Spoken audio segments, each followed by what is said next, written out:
Hi guys, Grant Nelson again here with the Mustache Off-Grid YouTube channel. In case you're new to the channel, I cover various off-grid and homesteading topics. I live off-grid in southern Missouri in a one-room cabin. I have no public utility hookups and I aim to be as self-sufficient as possible. So I'm just going to get right into the talk as usual. Today I wanted to talk a little bit about, it's kind of hard to describe what I was going to talk about, but I would say making do with what you have. As far as self-sufficiency goes, I'm probably going to talk a little bit about salt use and some other things as well. Alternatives to some of the things that we use in modern society. Reading back in the day, and in a lot of third world countries, people make do with what they have and what they can grow and what they can produce. They don't have the excess that we have here in America. So if you want to be completely self-sufficient, one of the best ways to do that is learning to live without some of that excess. It's a little bit of uncomfortable, I'd say. And I was actually talking with my brother earlier, and he was talking about David Goggins. And I know a lot of fitness people are probably interested in the guy. It's New Year's, so I'm sure some of you guys might have had New Year's resolutions, go to the gym and work on your body and getting more self-sufficient that way. But anyway, David Goggins, he does certain things. My brother was talking about the ice baths that he does and things like that, and he does it because it's uncomfortable. Specifically, he does it because it's uncomfortable, because it makes him mentally stronger. I'm not saying to go to that extent necessarily, but what I'm saying is that sometimes when you live off grid, you do have to make certain sacrifices. I've talked about in some of my other videos, and I was reading and watching some videos on salt and the salt trade and some of the history behind salt. And a lot of the modern world and the stuff that has been accomplished could not have been, I would say actually a large majority of it could not have been accomplished without the use of salt and the ability to preserve stuff with salt, especially meats and things of that sort. It just would not have happened without the use of salt. And I was watching a video from Townsend's, which is a good channel I like to watch. The Revolutionary War in 1776, the British actually cut the salt off for the colonists. And salt prices went from, I think it was like $1 a pound to $15 a pound. And in those days, that was a heck of a lot of money. But the salt prices went up 15 times. They kind of had an embargo on salt. The colonists were not producing any of their own salt. Salt is something that you really, I mean, unless you're in a very particular environment, you can't really produce your own salt. You can buy bulk salt that can last you a long time, but it's real hard to produce your own salt. You know, you can buy sidewalk salt, pool salt, livestock salt, stuff like that in bulk for cheap prices right now. But if it came down to it and we were living in the 1800s, that stuff was like gold at the time, because the prices were so high. It was so useful. It was used in everything. And I was talking with my sister the other day too, and we were talking about the tribes, you know, that live out in the Amazon and different places like that. And do they have salt in their diets? And I think most of their salt probably comes from natural occurrence, because the human body does need a small amount of salt. We get way too much in the American diet. We probably get 10 times what we should. But as far as it goes, the flavors in your food come out with salt. If you don't have salt for months or a few months, everything's going to taste very bland. Even if you have other herbs and spices, the salt just brings out the flavor of the meal. We're so used to it. But anyway, it's a precious commodity, and it's something we can't produce. And it's important for preserving meat and things like that off grid. You can do a brine. You can do a salt barrel and just pack it in a salt box. You can just eat salt on just your meal, just a little sprinkle just for flavor.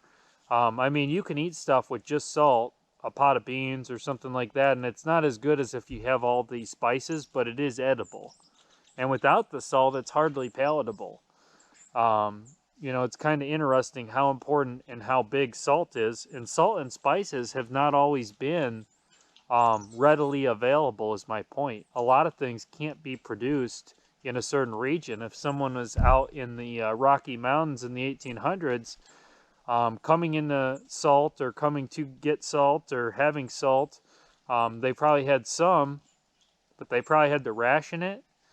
Um, and in some cases, it was probably pretty rare. You know, thinking about tribal living, they didn't have salt mines and things like that, as far as I know.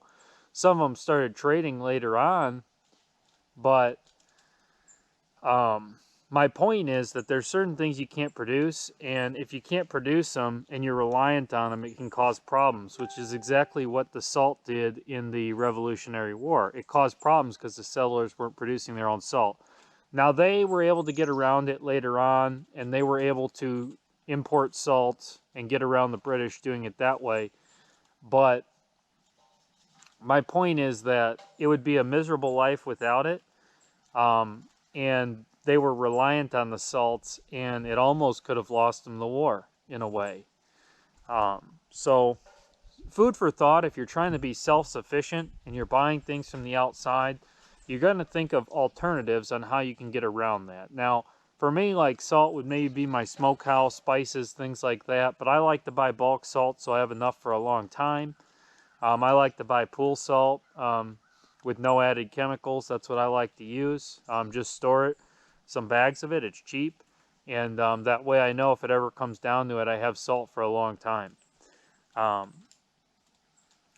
But talking about alternatives here. We're talking about alternatives to things that you can't produce. And I'll get to that in a second. But I did want to tie in salt to the Bible as usual. I know you guys know that I like to talk about Christ sometimes and tie the Bible into my talks sometimes. So I figured I'd just add in. This was an interesting reading about salt, and there's probably other things on salt in the Bible. But in Genesis, in the story of Sodom and Gomorrah, which were two cities where a lot of perversion was going on, and the Lord destroyed those cities. But he actually ended up turning Lot, who was a prophet and a chosen one from God, he ended up turning his wife into salt. And it says in Genesis chapter 19:24, "Then the Lord rained upon Sodom and upon Gomorrah brimstone and fire from the Lord out of heaven. And he overthrew those cities and all the plain and all the inhabitants of the cities and that which grew upon the ground. But his wife looked back from behind him, and she became a pillar of salt. And Abraham got up early in the morning to the place where he stood before the Lord, and he looked toward Sodom and Gomorrah and toward all the land of the plain, and beheld, and lo, the smoke of the country went up and up as the smoke of a furnace." So it was just kind of interesting that Lot's wife ended up becoming salt. She got turned right into salt. And mainly, I think that the point of that is you're looking back towards the sin. You're looking back towards the perversion. She did that. She turned around and looked back, and she was turned into salt. So don't do that. But back to where I was talking about alternatives to salt. There really isn't a great alternative to salt that I know of. I mean, you can smoke stuff, you can preserve stuff, but as far as taste goes, it just adds something that you kind of need in a lot of meals, recipes, even bread. If you ever make bread without salt, it's just not bread. It has to have salt in it or it's very bland. Regardless, though, it got me to thinking about how the British cut off the salt in the Revolutionary War. In the Civil War, there was a similar occurrence. And another thing in the Revolutionary War, obviously we had the Boston Tea Party. There was the tea tax. That was a big reason for the war. And we were importing all of our tea from Britain, most of our tea. But what ended up happening was the colonists started importing coffee instead of tea. And today, people drink coffee as an alternative to tea here in the United States on a mass scale. I mean, some people still drink tea, but a lot of people have started, I mean, back then, basically, the colonists started drinking coffee instead of tea as an alternative because of the tea tax and to get around it, and because they were angry and frustrated with all that. And there might have not has been, it was just getting too expensive. It's kind of funny. I've started kind of doing the opposite lately, and instead of drinking coffee, I've been drinking tea because the tea is cheaper. I can get like 100 tea bags at Walmart for like $2.14, and now the coffee prices over the last couple of years have doubled or tripled, and they just keep going up. So I've kind of done the opposite as the colonists and started drinking tea instead of coffee. But that's just me personally. But it got me to thinking about alternatives. The colonists used coffee as an alternative to tea at the time. And I was just browsing the internet and really doing some research on my phone. And I came to a point where I was reading about in the Civil War, the South actually didn't have coffee. And the North was kind of able to cut the imports of coffee off. They tried to circle the South like a snake, they called it. That was something to do. I think I forgot the name of the battle strategy, but they tried to circle the southern coast like a snake and corral them in so they couldn't import goods. And the South wasn't able to get coffee during the Civil War. So they started drinking a bunch of alternative beverages. And I came across a couple things online, and it said that they would drink sweet potato coffee. And it said that they would drink okra coffee and a bunch of alternative tea kind of things. They're more like teas, but they called them coffee just as a substitute to try to keep the masses happy. They were trying to get the people to switch to the alternative. But the North still had their coffee. The South didn't have coffee. And basically they were making substitutes out of chicory root and sweet potatoes and okra seeds and a bunch of other things. Anything they could do to get something that would be coffee-like. And it was all because of a coffee habit that they were doing this. Now, one thing that I have noticed living off-grid, this is just a personal experience, especially this time of year in the winter months. It's cold, and I don't have indoor heating or cooling. I don't have climate control, and I find that a great comfort in warm beverages, tea, coffee, other warm beverages, or even a warm meal. There's just a great comfort in it, and there is that in regular living as well, but it's not to the extent when you live off grid where you know that that stuff is actually going to warm you up instead of just going inside and getting warmed up by the air. And there's a comfort to it. It's a comforting thing drinking a warm beverage because you know that that has to be brewed and it warms your body up, and it's just a comforting thing to drink, which is part of the reason that people like coffee and tea and things like that in the morning. It also kind of helps get your metabolism going, some other things, but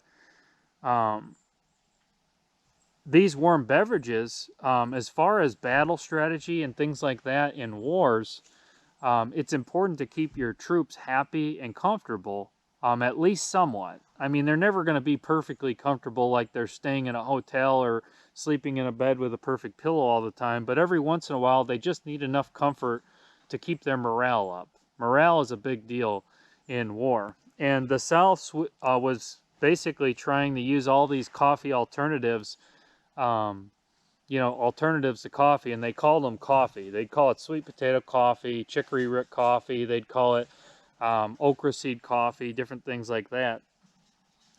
It's well documented all the different things about it, but it was just trying to keep the people comfortable, keep the morale up, because they couldn't have their normal coffee. So this is talking about alternatives. If you're living off grid and you're drinking something like coffee, coffee has to be imported. 90+% of it isn't grown in the US. It's really a tropical thing. And if you're drinking that every day, at some point you're going to be reliant on the grid. You're reliant on that, just like the salt in the Revolutionary War that you're buying from outside, which I haven't really came up with a solution for that recently on getting it. And I haven't really came up with a solution for the coffee, but I was thinking about some of these alternatives that the South used with the okra seed and sweet potato coffee, and I grow a ton of okra. So that's something that I can do. I can grow okra, I can dry the seeds, I can grind the seeds, and make a substitute beverage, sort of like an okra coffee tea type of thing, instead of drinking tea from the store or coffee from the store. So some of the sacrifices you have to make off grid, if you're trying to actually be self-sufficient and not live in society, you need to consume what you can produce and not consume what you have to import unless you have a real good trade relationship. If you're trying to get around using dollars and that kind of stuff. And I can grow okra, and I am planning to try to grow sweet potatoes this year. I haven't tried them. I tried a little bit in past years, and I didn't have good luck. I couldn't grow the slips very well. They got eaten by hookworms. So anyway, think about alternatives to things you're buying from the store that you can produce yourself, and make the switch. And the making the switch is the hard part. And I will say this, guys, talking about this coffee stuff here, it was kind of an interesting thought to me. And when I used to work in an office, I used to drink a ton of those energy drinks with the caffeine, just tons of them. I would drink like 3 or 4 a day. And I needed it to keep my morale up. I just was not very happy doing what I was doing. It just felt like, you know, it just felt like, you know, how can I put it? Redundant, I guess. A waste of time. And as soon as I came off grid and I was staying in a tent for a week, after that week, I didn't even want those energy drinks anymore because I was so rejuvenated. And, you know, it's just the point on relying on things that you get from the store, coffee, salt. There's other things as well. Maybe you're buying your meat from the store. Maybe you're buying your produce from the store. And finding a way to produce those things for yourself instead of getting them from outside of your homestead. Because if it ever does get cut off, which I'm not really that worried about, but I don't really want to be a part of all the corporate farming and everything else going on. You know, I have alternative options that I could live off of. Food for thought, guys. I just thought it was interesting. But as far as it goes, become a producer. You know, start making changes to your life and using things that you can produce instead of things you get from the store. Now, I would say probably mostly 90% of my meat that I eat comes from my farm. I would say probably 30 to 40% of my produce that I eat comes from my farm, which is a lot of potatoes at the moment. I eat a lot of okra and stuff in the summer. I get all my eggs from out here. I've got a pig out there in the pasture. My ewe is starting to bag up, so she looks like she's going to have some lambs to produce some more meat. But the point is, produce things that you can get. Move away from the stores and all the junk that they put in the boxes there and cans. It all comes in boxes and cans. And that kind of stuff all started around the times of the Industrial Revolution. You know, all that starting. Before that, everyone produced their own stuff. And, you know, I'm not saying that it was more glamorous back then. But the people back then were just as happy. They didn't realize what they didn't even know the things that we have now exist. So they were just as happy as we are now. But that being said, it also ties into another topic I kind of want to discuss, which was this time of year. You've got Christmas, you've got New Year's, Thanksgiving, a lot of family gatherings, and a lot of times you get some lifestyle creep off grid. And I recently went up to Illinois and visited my family and stayed in electricity for a few days and stuff like that. And it feels like you're going to a foreign country. Honestly, it feels like I'm in a completely different world because I don't use the electricity and stuff out here like you do there. And not everything's just the turn of a knob for hot water or the flip of a switch for lighting. But my point is, as far as lifestyle creep goes, a lot of these things kind of tie into it. The coffee, you know, the spices, things like that that you get from the store. You know, it ties into that because if you're just groceries, you live off grid with no electricity, but everything you get to eat and drink comes from the store. You know, you're not self-sufficient. And I've decided this year, I've got a couple New Year's resolutions that I made. One of my New Year's resolutions is to finish the log cabin, which I've started on. I've been getting kind of away from it with all the holidays and everything. I haven't gotten a lot done. I almost got the first form set up to put cement and rocks in. So that's what's going on with that. So one of my resolutions is to finish the log cabin. Another resolution that I made was to be more self-sufficient. And I think that that's a resolution that we can all make. Consider these alternatives and consider what kind of alternatives to things that you're getting from the store and buying you can get yourself. For me, I think that I'm going to start trying to do the okra coffee in the springtime here. I grow tons of okra. I can grow 5-gallon buckets full of it every couple days. I have a video that I'll post in the comments or in the description if you guys want to see how much okra I grow. I grow a lot of it. But I think that that'd be a good thing. I was also reading about okra water, which is another beverage. And beverages are one thing too, off-grid. You know, I drink mostly water. I'm trying to get my sheep to produce so I can get some milk, so I can have some dairy. But I'm mostly just water and tea is what I drink. I don't drink a lot of sugary beverages, but if you can produce some beverages yourself, maybe apple cider from fruit trees, maybe it's okra water, things like that, or you know, different teas that you can grow, different beverages you can produce. You can produce your own dairy. You know, that's another thing to consider if you're is the beverages, because that's something that for the most part all the sugars and everything we consume comes from the outside. And start working away from those modern day, high produced, manufactured beverages and start drinking some beverages that are more natural. Basically alternatives. I'm just talking here about alternatives. There's lots of them. I could ramble about it for quite a while here. A lot of medical alternatives. You know, there's a lot of wild plants that you can forage that actually do treat certain medical ailments and things like that. I'm not saying they all do, but there is some. And it's something to look into.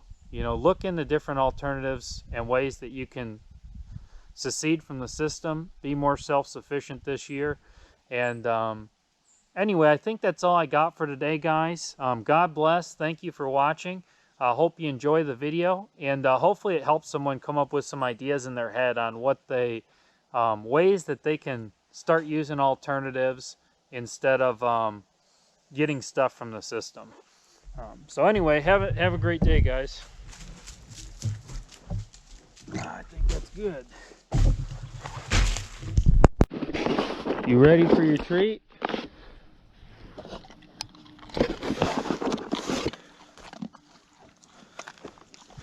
See it? See it? See it? Nice catch. Nice catch. We'll give you one more for the show. One more, boy. See it?